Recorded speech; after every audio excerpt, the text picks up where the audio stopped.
Il est 15h15, après 6 heures de route, nous voilà arrivés à Tozeur. La priorité, c'est... La localisation de l'Airbnb. Nous, c'est Valé Abdo, couple franco-marocain, amoureux de voyage et de découverte. Soyez les bienvenus dans cette aventure au pays du jasmin, la Tunisie. On vous aime. Nhabkom barsha. Ça, c'était On vous aime en tunisien. Hello, hello les amis. On est arrivé, on est dans Nouvelle maison. l'Airbnb.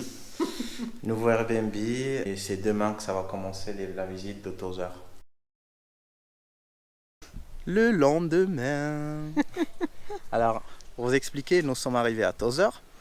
Tozeur qui contient la plus grande palmeraie de la Tunisie. Ouais, 2500 hectares. 400... Combien on a 400 dit 000 000 palmiers. Palmiers. C'est immense. immense. Ouais. Après, on va monter au point de vue pour vous montrer la palmeraie. Et là, on est exactement dans Eden Palm. C'est un petit musée, si on peut dire. C'est pas tout à fait musée, mais qui t'explique le fonctionnement du palmier. Alors, on ne veut pas être dans la palmeraie sans comprendre comment ça fonctionne, les palmiers, Exactement. les dattiers et tout. Alors, on va vous expliquer tout ça. Et après, on vous prend faire un petit tour. Alors, quand vous avez payé votre ticket, qui est de 6 dinars par personne, vous rentrez dans une salle où on vous explique toute l'histoire du palmier. Et c'est ce que je vais faire.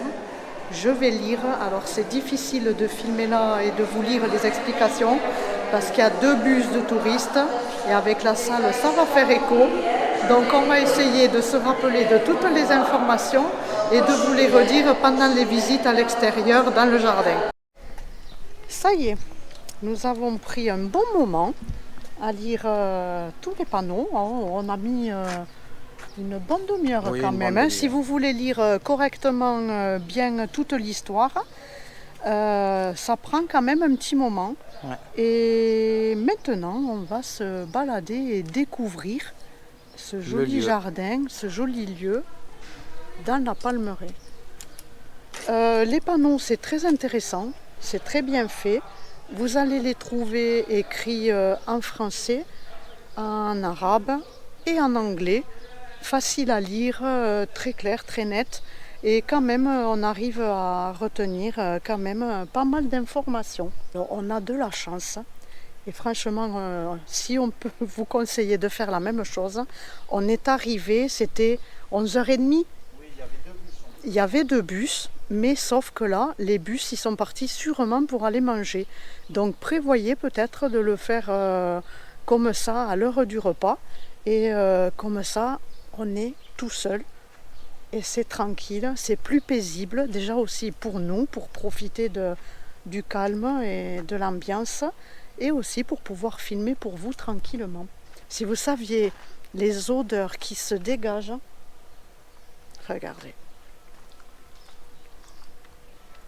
Alors, on peut déjà dire que la Tunisie est un des premiers exportateurs Les plus grands exportateurs de dattes. mondial Ouais. de dattes. La date est excellente pour la santé.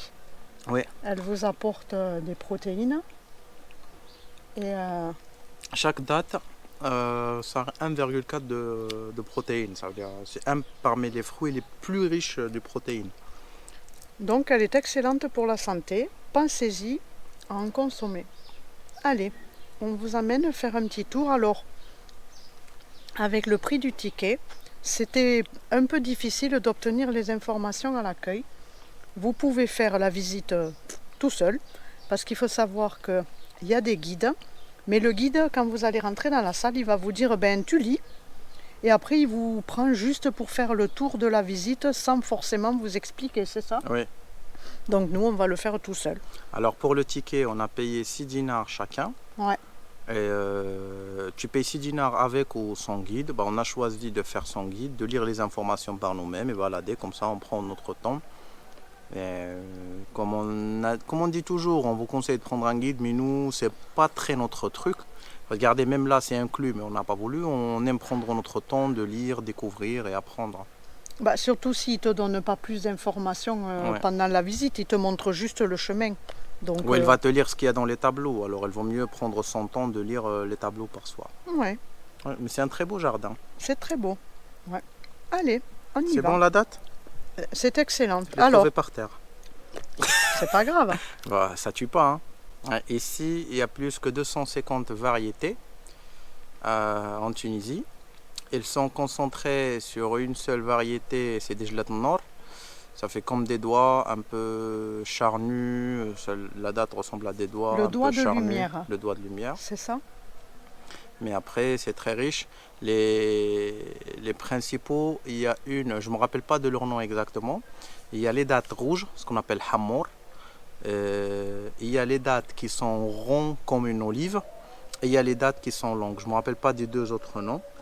Mais une noire, une plus jaune, et le hamor, c'est les dattes rouges. C'est des dattes qui sont vraiment grenat rouges. Ouais. C'est les dattes principales. Après, il y a des, comment on dit, des variétés C'est ça. de ces dattes. Après, à vous de savoir si vous les aimez plutôt sèches, molles et charnues ou semi-molles. Par Voilà. exemple, moi, je les aime sèches. Toi, C'est tu ça. les aimes charnues. Plutôt charnues, Ouais. ouais.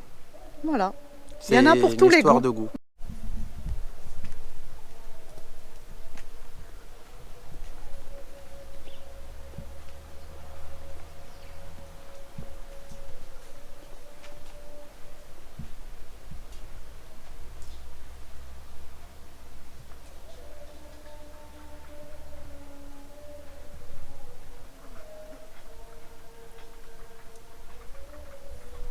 Le travail du palmier dattier, c'est un système économique spécial.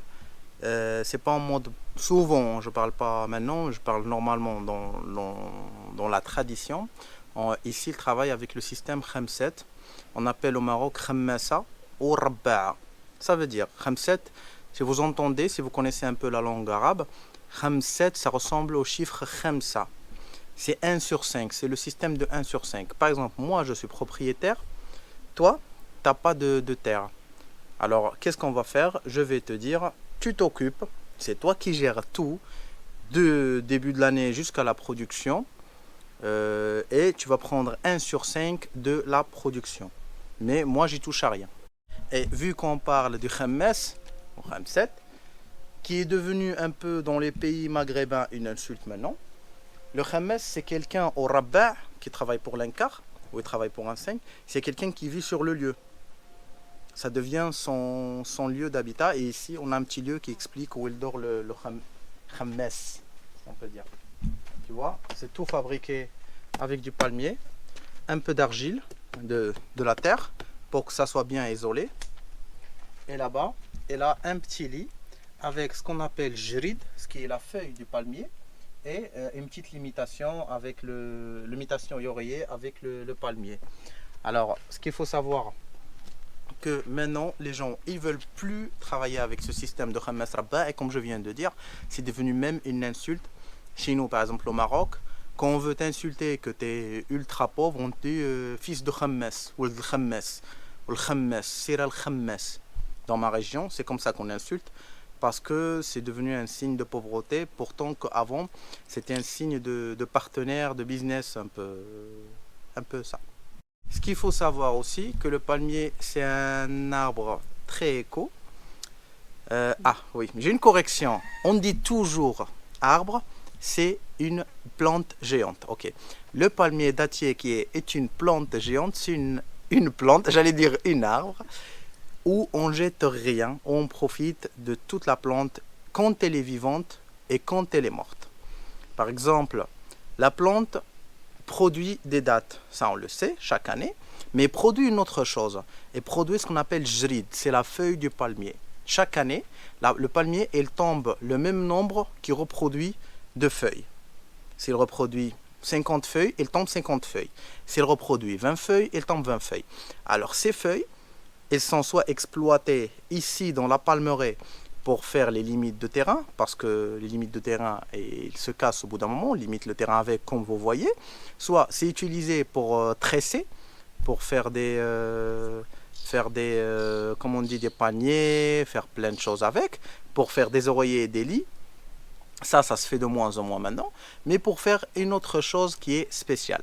Alors, si vous suivez nos vidéos depuis qu'on est en Tunisie, on voulait visiter quelque chose, mais on l'a raté, c'est l'île de Kerkna, ou l'île de Qarqna, qui est en face à Sfax. Cette île a une façon de pêche qui est très spéciale. C'est spécial, les habitants de cette île, normalement, ils n'ont pas de terrain, ils ont de la mer. Leur propriété, c'est la mer. Alors, ils ont des titres et ils partagent des morceaux de la mer. Et dans ton terrain de mer, tu fais avec jrid, avec la feuille du palmier, tu fais comme une limitation, que de ça devient un piège à poissons. Quand la marée monte, tu as le poisson qui rentre, et quand la marée baisse, les poissons se retrouvent piégés dans le lieu. Je suis sûre, les amis, qu'il y a une chose aussi que vous adorez, c'est le cœur de palmier. Parce que ça, c'est quelque chose qu'on est très consommateur en France. Et par contre, il y a une chose qu'on aime moins dans ce lieu, c'est les moustiques et les mouches. Évidemment, la présence d'eau et de nombreuses plantes et arbres font que je pense que c'est un lieu propice à ça.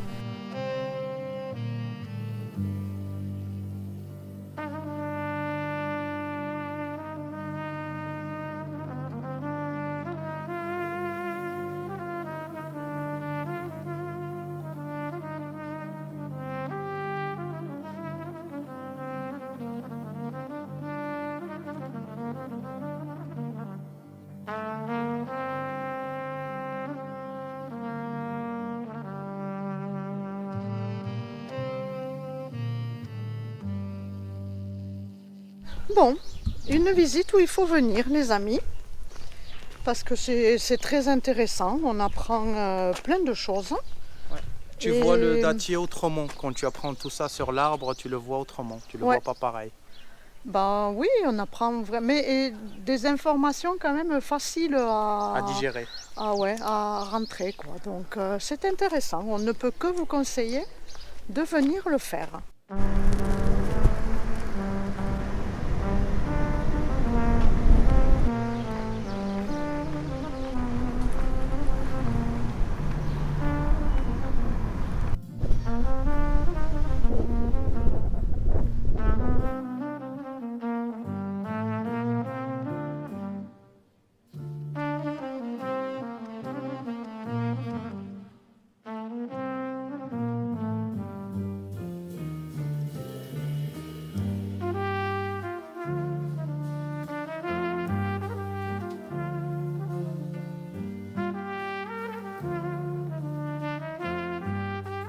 Parc de Tozeur, c'est assez bizarre, hein, parce que juste là, je ne sais pas si vous allez le voir, je vais vous le montrer, il y a une statue géante.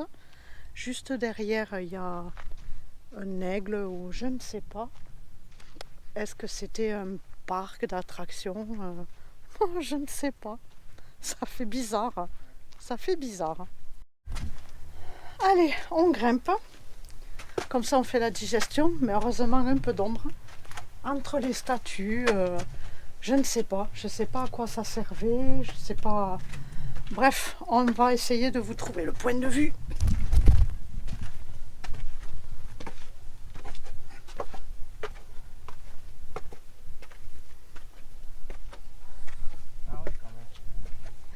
En fait, on se croirait dans un décor de cinéma. C'est vrai. Et on a un petit bout de vue de la Palmeraie et du désert aux alentours.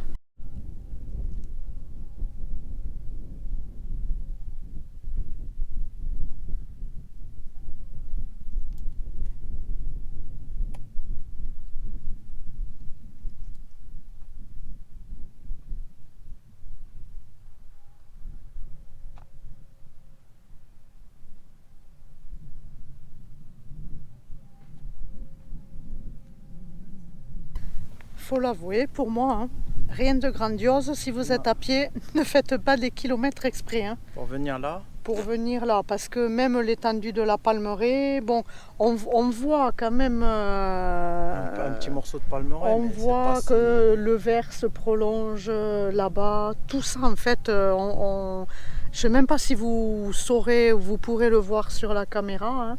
On voit l'étendue de la Palmeraie, c'est vrai. Mais ne faites pas des kilomètres, ne vous éreintez pas pour venir voir ça, c'est pas la peine.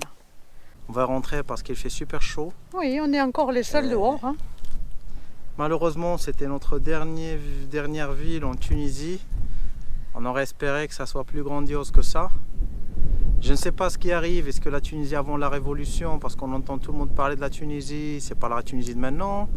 Est-ce que c'est Corona? Mais quand même, Corona, le Covid, ça n'a pas changé les paysages. Non, mais je pense qu'il y a une succession d'événements qui font que, effectivement, la Tunisie n'a pas pu conserver déjà le tourisme, hein, n'a pas pu conserver son tourisme qui est aussi là le premier moteur de son économie.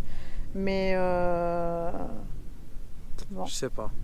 Moi, je dis pas qu'il faut pas venir. Il faut venir pour se faire son opinion. C'est ça. On vous discutera tout ça dans les prochaines vidéos. On va vous parler du budget. Pour nous, c'est quoi la meilleure façon de venir? Comment faire pour pas être déçu? On va vous parler de tout ça dans les prochaines vidéos. Le récapitulatif du voyage, combien ça nous a coûté, nos avis en camping-car, est-ce que ça peut, tout ça. On vous dit rendez-vous dans la prochaine vidéo. En tunisien, dans la dernière vidéo de visite, on vous aime. Le défi est réussi. Coucou les amis. Coucou, coucou, coucou. Bon, et ben ça y est, hein. C'est la fin. C'est le départ de Tozeur vers Tunis. Mais avant, on va vous faire voir l'appartement. Parce que ça vous intéresse de savoir nos appartements. C'est ça. Un chouette petit appartement. Pour 4 personnes. Oui, en principe 4. À la base. Le prix est dans les 22 €, 23 € à peu près. Alors, 23 € parce qu'il nous a abaissé, parce qu'il ne voulait pas... Parce qu'on a passé... en direct, pour être plus rapide. Bah, il n'a pas voulu qu'on passe par Airbnb, ils ont des problèmes. On vous expliquera dans les prochaines vidéos les problèmes qu'il y a le pays pour ça, pour faire rentrer de l'argent de l'extérieur, des euros et tout. Alors on a passé directement, mais on vous laisse toujours le lien de l'Airbnb dans la description, au cas où vous venez, vous avez besoin d'un logement. On peut dire qu'il est un peu à l'extérieur de la... Dans la ville, mais à l'extrémité de la ville. Elle n'est pas extérieure, mais elle est à l'extrémité. Une voiture moyenne de locomotion est recommandée quand même. De toute façon, ici, il faut une voiture quand même. Bon, voilà. Allez, on vous le fait visiter. Alors, la cuisine d'abord. Ah oui. D'abord la cuisine. C'est important. Alors la cuisine, propre, un réfrigérateur prêt, propre. Le problème de toute la Tunisie, c'est la vaisselle, qu'on n'a jamais assez de vaisselle. Très limité. Par exemple, là, il y a un seul couteau et il n'y a pas de petite cuillère. Si tu veux prendre un yaourt ou quelque chose. C'est toujours très limité et les poêles... Par contre, une grande cuisine, super propre. Ouais. Après, on a une petite table pour manger. Nous avons des toilettes très correctes, un lavabo, des toilettes et une douche. Après, on a ici un petit coin salon pour s'asseoir, regarder la télé qu'on ne regarde jamais. Ça. Là, on a la chambre, la première chambre. Après, tu as un placard. Tu as la deuxième chambre où il y a des lits séparés. Oui. Et après, tu as un petit cour. Une petite cour pour étendre le linge, pour avoir un peu de soleil. Même si tu veux prendre, mettre des chaises et manger sous le soleil, quand il fait soleil. Oui. Bah, c'est tout. C'était un chouette appartement. Hein. C'est calme, c'est tranquille. On a la clim. Chose qui est très bien ici au sud, quand il fait chaud. C'est super important d'avoir la clim. Et les moustiques, alors, on vous le redira peut-être pour les préparatifs de bagages et tout, n'oubliez pas les produits à moustiques pour venir en Tunisie.